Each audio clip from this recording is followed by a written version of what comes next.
আসসালামু আলাইকুম গাইস, আজকে আমরা চলে আসছি ঢাকার ভাইরাল একটি জায়গা দিয়াবাড়িতে। তো রাস্তায় নামার পরেই শুরু হলো আসল গেম, ঢাকার সেই বিখ্যাত জ্যাম। সামনে গাড়ি, পেছনে গাড়ি, আমরা মাঝখানে আটকা। মনে হচ্ছিল আজকে কি আর পৌঁছাতে পারবো। কখনো কখনো গন্তব্যের চেয়ে যাত্রাটা বেশি সুন্দর হয়ে যায়। আজকের পথটা ঠিক তেমনই ছিল।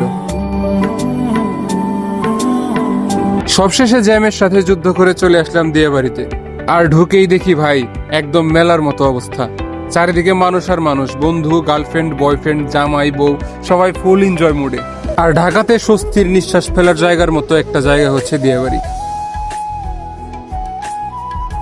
এই ব্যস্ততার শহরে মানুষ তার আপনজনকে নিয়ে একটু ভালো সময় কাটাতে পারে, এটাই অনেক কিছু।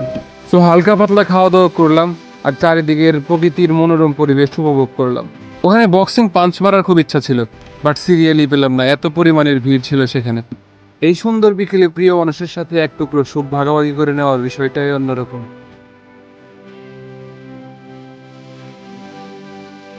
আর বাইরে বেরোনোর মেন উদ্দেশ্য হচ্ছে বন্ধুকে কয়েকটা ছবি তুলে দেওয়া। আজকে এখানে এসে একটা জিনিস বুঝলাম, মানুষ আসলে বড় কিছু বোঝে না। একটু হাসি, একটু ভালো থাকা আর নিজের মানুষদের সাথে কিছু সময়, এইটুকুই যথেষ্ট।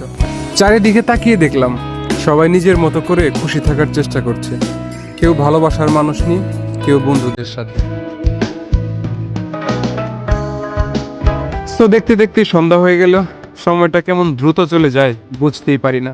তো গাইজ, ভিডিওটা আজকে এই পর্যন্তই ছিল। সবাই ভালো থাকবেন, সবার সুস্থতা কামনা করি। আল্লাহ হাফেজ।